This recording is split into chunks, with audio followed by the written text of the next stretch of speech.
What an amazing gift. I will mark Prince George with the sign of the cross. A quiet rite, a sacred sign on a young brow, and a message the monarchy intends the country to grasp at once. The line of succession has been fixed in plain view. Tonight, we are not talking about distant branches of a family tree. No more whispers looping through receptions and across newspaper columns. The spotlight here, now, settles on a 12-year-old boy standing straight beneath the ancient stone vault of St. George's Chapel. Prince George. The setting could make even those fluent in pageantry hold their breath. Candlelight trembles across walls that have witnessed the rises and reckonings of a dynasty. Incense mingles with a softening choir, clearing the air for the cleric's voice to carry into the ribs of the nave. No spectacle, no public lenses, only a family, a line of clergy, and a carefully prepared rite sends a crisp signal. The future crown will track a straight line, unbent. From sources close to the household, this was not merely a routine confirmation for a young Anglican. The vocabulary was chosen. The order of service was chosen. The holy oil was chosen. Each element threaded to recall a tradition that shaped modern Britain. When the celebrant's hand touched George's forehead, another layer settled on the boy. Private faith fused with public duty. Childhood meeting destiny. The congregation was small, but every gaze lingered. Catherine, calm, steady, stood, half a pace behind, eyes glistening in the candlelight. William gave the briefest nod. No speech required. They understood this moment was not only religious. It was architecture framing the future of an institution that wants to tell the public, "We have chosen how to go on." To read the message accurately, look beyond the stone altar and the hand-embroidered vestments. In the Windsor panorama, the succession line has never been obscure. But since the accession of King Charles, the strategy to streamline the working royals has come into focus. The center of gravity has moved toward the Wales family. And tonight, the rite at St. George's turns policy into symbol. The structure of the service speaks plainly. Prayers circled duty and humility, a familiar axis in rites bound to kingship.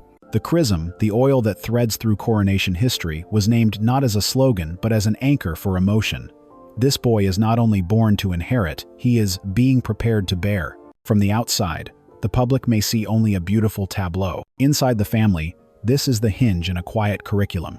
William and Catherine ushered their son across a spiritual threshold before he steps through the thresholds of civic life. The philosophy is clear: service first, spotlight later. House rules before stagecraft. At the center of that philosophy stands Catherine, laying each brick so her child has a normal childhood within the profoundly unnormal frame of royalty. Catherine's presence tonight is not only maternal, she is the emotional and ethical axis. The monarchy wants the public to see a symbol of composure in a storm of commentary, of keeping the household's rhythm in an age when the private can be harvested for entertainment. By placing her in nearly every quiet frame of the evening, half a step back, watching, steadying the palace, is communicating by image. We are building the future around a durable, unshowy pillar. Institutionally, the closed ceremony has its logic. Public finances are scrutinized more intensely. Social moods swing sharply at displays of excess. Choosing a private, solemn, cost-conscious rite lets the court manage both message and reaction. The aura remains, but the light is dialed in. Tradition survives, but it is set beneath a glass case sized for the era. History makes the comparisons feel apt, not forced. There have been moments when future sovereigns were touched by holy rites to steel their spirits before entering politics. There, the church does more than bless. It keeps memory, ensuring the crown does not sever the thread tying it to the nation's spiritual root. Tonight, as the celebrant read scripture about leaders called to serve, the chapel seemed to draw a straight line to far-off reigns. A current unbroken, only reshaped. Within the climate of public opinion, the signal of centralization is also written clearly. Long-standing indicators have pointed to a trend. Reduce reliance on wide royal circles, avoid scattering roles, concentrate media energy, budgets, and expectations on the direct line. Tonight's rite for George is choreographed with the cadence of an old-school civics lesson. Look to the main axis, subtract the peripheral questions, no harsh words. But the invitations, the seating, even the silences all communicate. Silence, of course, invites debate. Some will say this is a closing of the circle, nudging peripheral names, another step outward. Others will call it a necessary choice to protect the efficiency of an institution that lives by symbol. Both views have merit. The essential thing to see is that between the pressure to look more ordinary and the pressure to guard the myth, the monarchy is choosing the middle road, rites rich with meaning, behind a narrower door. the sacred intact, the staging restrained, the public statement quiet, the symbol eloquent. For George, the immediate impact is unmistakable. This is the frame in which he learns why to stand straight before cameras, why to smile on cue and hold silence at the right time. If such lessons are learned only in public noise, they risk performance. Learned on a night of substance like this, they become initiation into duty. That is why William's pride flashed briefly, while Catherine remained still. To them, this rite is a rope of reassurance, foundation first, title later. At a deeper level, the rite helps the court braid two languages often treated as separate, the language of faith and the language of governance. When the church says humility, the court hears responsibility. When the church says calling, the court hears service. The two meet in a 12-year-old who will grow into a world that demands a sovereign be both close and elevated, transparent, and still a guardian of the faint mystery the public wants to believe in. From here, the question is no longer, what happened in Windsor tonight? But, what does tonight prepare for 10 and 20 years from now? The rite does not answer directly. It sets a stone marker, so future answers have a place to stand. As George appears more often at civic engagements, as he begins to speak into themes his family has chosen from the environment to mental health, we will trace a thread from this evening's chrism to tomorrow's speeches. For the public, it all amounts to a new pact. Expect fewer appearances, but with denser meaning. Seek less drama at the edges. Watch the line drawn down the middle. And just as the service closed a short hymn, a family prayer, the message closes with simplicity. A crown endures not by speaking loudly, but by keeping time. We have witnessed a small gesture, yet a large shift. A private rite, yet a public declaration. From St. George's Chapel tonight, the monarchy has said plainly, the future will run on a straight line, with a boy taught to stand upright and a mother quietly keeping the candlelight steady. In the next section, we will sift through the historical and liturgical layers stirred by this evening, to see why a single sign of oil can weigh as much as a new chapter in a royal house. We widen the frame. We read the rite like a document, the altar as headline, the oil as doctrine, the words as law, and the silence as strategy. Each element was chosen, each element spoke. St. George's Chapel is not mere stone. It is a ledger. It tallies vows, funerals, victories, and repairs. Its fan vaults hold more than air. They hold precedent. By placing a 12-year-old beneath those ribs, the household redirected the nation's eye from gossip to grammar, the grammar of state ritual.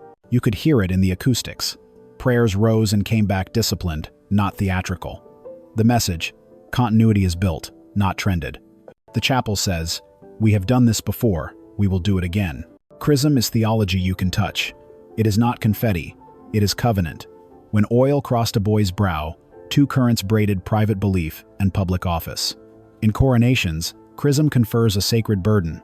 Here, it previewed one, a rehearsal for weight. The hand that anointed did something else too. It calibrated the monarchy's claim in a secular age. Not thunder, not pomp, a light, deliberate sign. Enough to root authority, not so much as to provoke allergy. It is a fine line. The rite walked it. Listen to the vocabulary. Duty, humility, stewardship. No legal oath was sworn that belongs to a different day, but the liturgy sketched its silhouette. Scripture about leaders who serve first, rule second. Lines that bind a future voice to a certain register. Steady, spared of excess, anchored in service. For a child at the cusp of adolescence, it set an inner metronome. Public life will tempt rhythm to quicken. The rite set it slow. Intimacy was not an accident. A small congregation is a message in miniature. It says the crown can edit itself. Fewer eyes, thicker meaning. The invitations traced the working center of the family. The seating diagram did the rest. Parents within arm's reach, clergy close enough to be heard before being seen. Cameras? Kept out. Not fear of the lens, mastery of it. When the institution wants symbolism to survive first contact with the news cycle, it narrows the aperture. Then it lets the nation look after the meaning has been fixed. 12 is an age of thresholds. Old enough to know, young enough to learn. The palace understands optics, it also understands formation. You can coach etiquette, you can tutor policy, but confidence under destiny is not taught in seminars. It is planted by rites that say, you are part of something older and larger than applause. The service finished what years of quiet parenting began normalcy, with a North Star. School runs and altar rails, football boots and polished shoes. Catherine's role, again, was not decorative. She kept time. Her posture taught as much as the homily present, composed, slightly behind, never absent. In a family where attention is oxygen, Restraint becomes leadership. The palace knows the camera will find her whatever she does. It choreographed a lesson. The future queen's power is not volume. It is steadiness. When the boy looked up, he saw authority that comforts rather than consumes. William's nod was a sentence. It ended a paragraph begun years ago, the decision to streamline, to guard the center, to lower the temperature and raise the bar. Tonight, the gate was not slammed. It was shaped. The message to the nation's institutions, press, parliament, platforms was crisp. We will appear less often, mean more when we do, and leave fewer gaps for speculation to colonize. In a democracy of opinions, the Church of England lends the crown something polls cannot: continuity that predates likes and outlasts cycles. By standing next to the family without engulfing it, the Dean gave the rite a constitutional tone, spiritual, yes, but also civic. The monarchy is not outsourcing legitimacy to religion. It is borrowing language old enough to calm the argument about why the crown exists at all. There was thrift in the air, no jeweled theatrics, no public expense ledger to inflame debate. The court read the room mortgages, bills, winter headlines, and tailored the rite to today's nerves. It was not austerity theater. It was proportionality. The monarchy moved the story from cost to meaning, from spectacle to signal. Put the pieces together and you read one line. Centralize the narrative, concentrate the roles, deepen the symbolism, lower the noise. The Wales family carries the through line. The child is not a mascot. He is an apprentice under a slow, old discipline. The crown is not screaming relevance. It is rehearsing it. There will be critics. Some will see exclusion, an inner ring tightening while outer rings fade. Others will see discipline, a complex brand simplified for survival. The palace will not litigate this in public. The rite is its brief. It argues by composition, not commentary. It says, "We know what we are for. We will spend our dwindling attention on that alone. Do not look for fireworks. Look for patterns. Slightly more civic appearances for the boy. Carefully chosen charities, words delivered from notes rather than memory at first, then from memory without haste. A cadence you can keep for 50 years.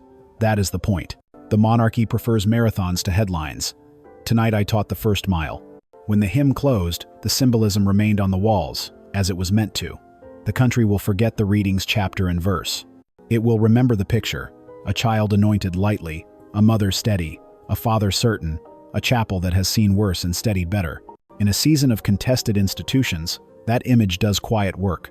It says, the crown still knows how to be solemn without being loud.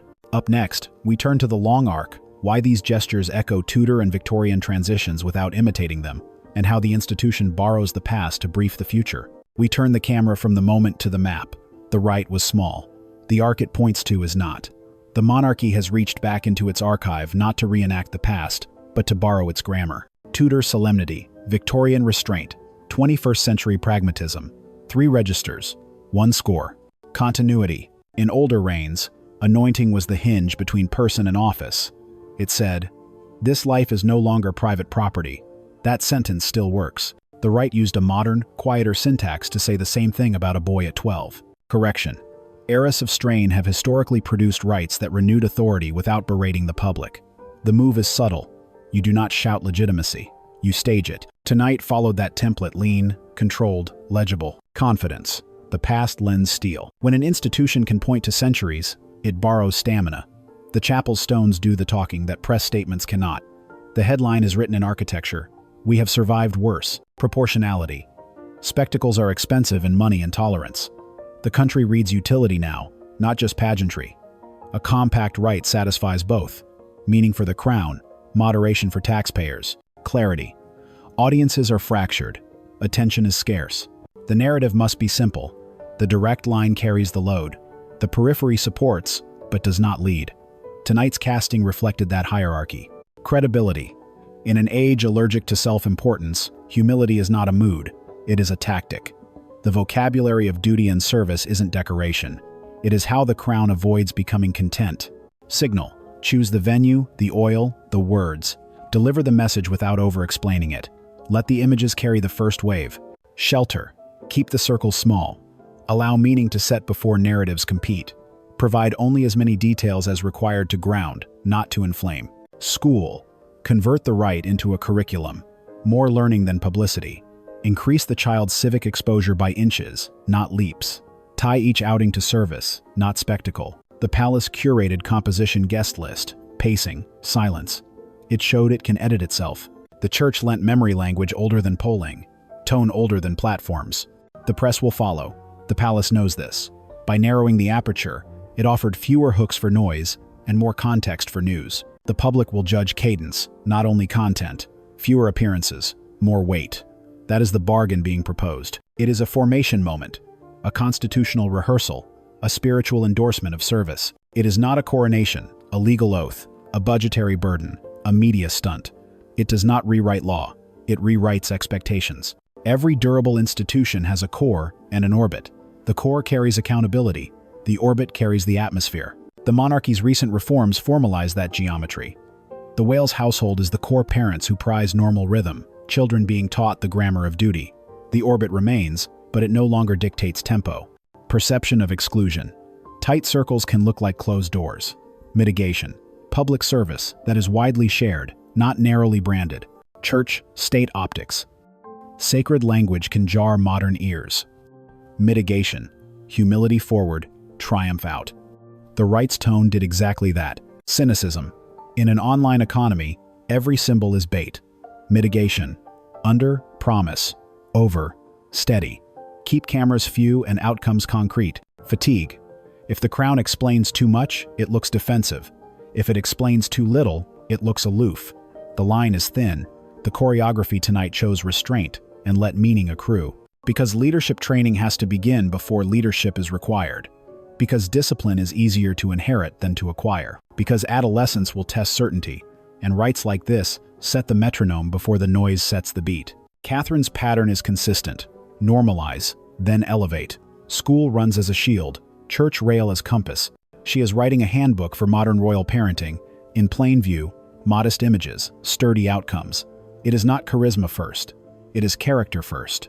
The rite affirms that order. William's role is to decide where the institution draws its boundaries. Tonight's nod affirmed the boundaries already sketched in recent years. Fewer senior roles, clearer lines of work, higher standards for when and why the family appears. The heir's family will model those lines. The rest will adapt around them.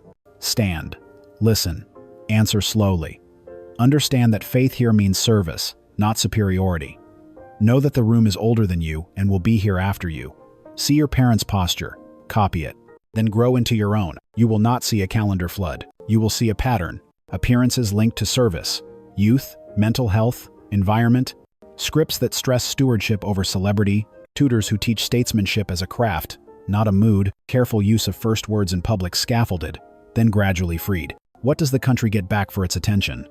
Fewer headlines, steadier leadership, more community-level contact, less balcony theater. The rite invites citizens to judge the crown not by volume, but by value added quietly over time. If the institution holds to this line, the next decade looks like this: a slower media tempo, an heir who learns by serving, a future king trained to sound like a steward first, a sovereign second. It borrows Tudor gravity without Tudor drama, Victorian restraint without Victorian distance. The point bears repeating. The rite was not an ending. It was a beginning marker where history's weight and the present's demands shake hands. From here, the work is procedural, not performative. We leave the chapel and step into corridors where formation happens. The monarchy's work now is domestic, procedural, quietly relentless. A single rite becomes a syllabus. A household becomes a school. The mother, metronome. Catherine keeps the rhythm routine as refuge. School runs on time. Church on Sundays when possible. Screens rationed. Sports prioritized. Homework defended. She folds faith and ordinary habit into one lesson. Steadiness is not an accident. It is built. The father, gatekeeper. William shapes the perimeter. What enters the family calendar, what does not. Which invitations serve learning, which feed noise. He enforces the rule that attention is a currency. Spend little, get value back. Private secretary's office, civics lab. Staff translate duty into teachable modules. How an engagement is scoped, why a briefing note matters, where the red lines are. 3 folders for every outing. People, place, purpose, plus 1 card. Marked names to remember. Equerries and operations. Fieldcraft. Movement, timing, procession, handshakes. How to read a room. How to keep a cue moving without rushing a story. The choreography that the public never sees but senses when it's missing. Chaplain's mentors, moral compass. Short, Regular conversations. Humility when praised, composure when criticized, gratitude as default. Scripture and service are framed not as mystique, but as accountability. Tutors, constitution, and voice. History of institutions, basics of law, geography of the realm and commonwealth. Rhetoric in small steps. Reading aloud, then paraphrasing, then speaking without notes. Voice before volume. Security, awareness, not anxiety. Situational cues, digital hygiene, how to move in crowds while seeing individuals. The aim is confidence alert, not reactive. Patronage teams, reality check. Hospitals, youth centers, conservation sites. Each visit was designed as a class with an outcome. A concept understood, a program remembered, a promise made and tracked. Cadence over quantity. Fewer appearances, deeper briefs, steadier follow-ups. The household plans arcs, not spikes. Spring focuses on youth and mental health. Autumn on environment and stewardship. Each arc ends with something tangible: tools funded, volunteers trained, habitats restored. First words principle. Early speeches stay short, 60 to 90 seconds, with a clear verb in the first paragraph. Thank, honor, support, learn. Scripts are drafted plainly, then cut again. The measure is not applause, but clarity. A narrow aperture. Pool cameras when needed, official photographs when not. The goal is not secrecy, it is sequence, meaning first, imagery after. If a moment cannot hold its meaning without 1,000 lenses, it is not ready. Digital discipline, no personal posting. Official channels carry minimal, unvarnished clips. Comments are monitored, replies are rare and formal. The household treats feeds as notice boards, not forums. Narrative pillars, every story leans on 4. Service, humility, continuity, future, fitness. If a piece of footage can't be framed within those pillars, it is not used. Metrics that matter. Sentiment analysis is noted, not chased. The household watches for comprehension, what was learned, not virality, how loud it was. A monthly table asks, what changed for citizens because we showed up? Years 1-2. Observation and grounding. Attend more, speak less. Shadow parents at low-stakes visits. 2 micro remarks per quarter, both written. Reading list. Short biographies of service. First leaders. Notes on the places visited. Years dry fear. First voice. Quarterly remarks, 90 seconds. 1 youth-focused initiative to co-patron and name. Only learning the ropes without the weight. Media training light. Microphone craft. Pause discipline. Q. A boundaries. Years 5-6. Responsibility in miniature. 1 speech each term, 3 per year, up to 3 minutes. A school-anchored project where peers benefit. Libraries, sport, mental health peer support. Overseas exposure once, under full supervision, tied to climate or conservation. Years 7-8. Public craft. Remarks without notes in safe rooms. Chair a roundtable with experts. Ask prepared questions. Summarize takeaways. Begin. Annual letter to youth groups served. Measurable pledges inside. Years Nov. 10. Apprenticeship. Shadow briefings on national themes from senior officials. Lead 1 cross-charity day of service, logistics rehearsed, outcomes audited. Deliver a keynote written with tutors. Tested for plain English. Cleared for substance. Throughout, exams and ordinary childhood guardrails remain. The plan is scaffolding, not a spotlight schedule. Overexposure. Temptation to feed demand. Mitigation. Hard caps on appearances. Each outing must carry a learning objective and a civic outcome. Underexposure. Becoming symbolic to the point of abstraction. Mitigation. Small, frequent, local visits without press. Real people, real tasks. Church-state optics. Sacred language read as triumphalist. Mitigation. Verbs of service foregrounded. Clergy present as memory. Keepers, not power. Brokers. Peer pressure and normalcy. The bubble versus teenage life. Mitigation. School protected. Friendships chosen for trust, not title. Sport kept central. Security and digital threats. Mitigation. Layered protocols, dull routines, rotating routes. Phones set to minimum data. Strict family rules for photos of minors. Cynicism. Whatever is done is seen as branding. Mitigation. Let results age. Publish quiet follow-ups months later. Show numbers repaired, not crowds applauding. Why us? If another institution can do it better, we decline. What changes? A number or a name that will be different tomorrow. Who leads? Locals first. Royals amplify. Which sentence? 1 line George can say that is true, simple, and kind. What remains private? Boundaries stated in advance. How do we close the loop? A date to check back, a person responsible. Pinned above the desk is a short reminder. If we cannot explain the benefit to a child, it isn't service. Wardrobe, school adjacent, ceremony, light. Dark suits when required, jumpers and polos when not. No jeweled metaphors, no peacock colors. Composition, family groupings, three-quarter profiles, work tables rather than balconies. Hands occupied planting, painting, handing certificates, so images read participation, not pose. Sound, rooms with carpet and bookshelves, microphones barely visible, fewer roar of the crowd moments, more conversations at eye level. Charlotte and Louis are not scenery. The plan treats siblings as co-learners. Some appearances are shared teamwork, listening, hospitality. Others are separate, each child tested at their own pace. The message is internal first. Love does not equal airtime. It equals equal care. The King, a living library of precedent. Occasional tea. One story, one lesson, no lectures. The Princess Royal, guardian of standards, punctuality, stamina, plain speech. Trusted non-royals. Head teachers, paramedics, conservationists, people who carry authority without cameras. The household rotates these voices into the learning calendar. Exposure will be careful and late. When it comes, it will be service-anchored. Youth skill programs, climate adaptation sites, healthcare partnerships. The rule is simple. Visit where listening matters more than speaking. Announce little, learn much. Imagine a triangle, chapel, memory. At the top, household, discipline. On the left, country, service. On the right. The line from chapel to household keeps identity steady. The line from household to country keeps activity useful. The line from country back to chapel returns gratitude as story, not as boast. Every Monday, a short debrief: what was learned, who was helped, what to do next. Every term, a dashboard with 3 rows, not 30. People reached, programs strengthened, promises kept. The dashboard is for the family, not the press. Before George steps through a door, he is given 3 anchors. 1 question to ask a person by name. 1 thing to notice and mention aloud. 1 sentence to leave behind that encourages, not advertises. It cuts nerves. It builds memory. It respects time. From a distance, this looks simple. Up close, it is craft. The School of Duty is not a summer course. It is a decade of repetition with care. The chapel lit the candle. The household tends the flame. The chapel lit the candle. The household lit the flame. Now the ecosystem around it calibrates. A slower royal tempo forces everyone else press. Parliament, church, charities, platforms to choose weight over noise, procedure over spectacle. Press.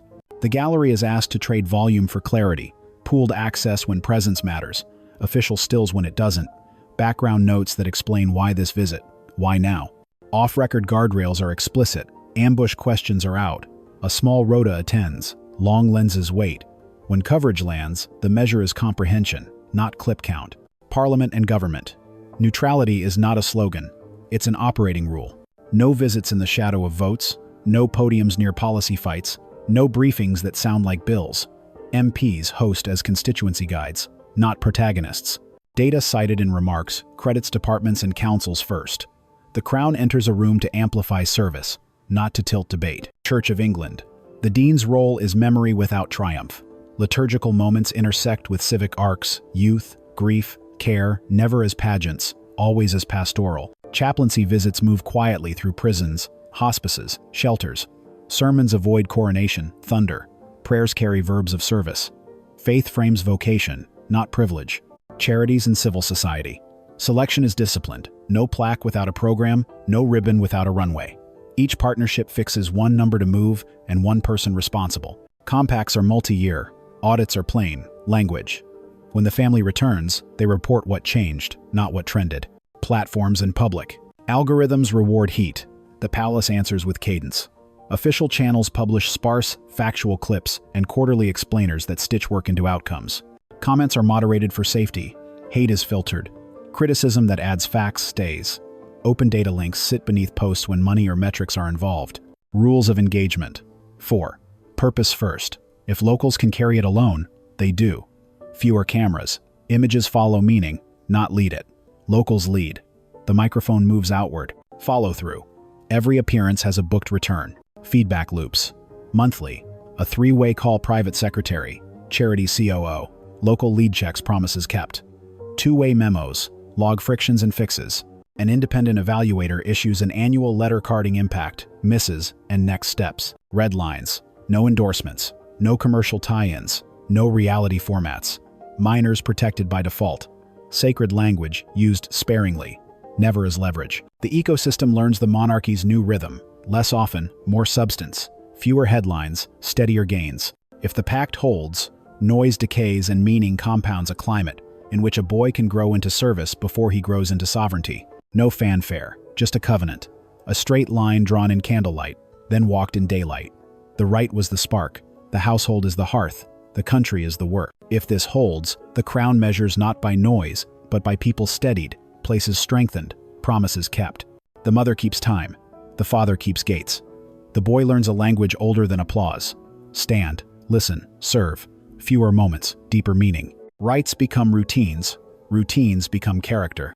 Institutions adjust, press by context, parliament by restraint, church by memory, charities by outcomes. Platforms will still chase heat. Let them. The monarchy will trade virality for stamina. There will be critics. If the line holds service over spectacle, humility over headlines, the image from Street George's endures. A child anointed lightly, a family steady, a nation judging by patience. Not a myth revived, but a craft relearned. The future, rehearsed quietly, becomes possible for decades.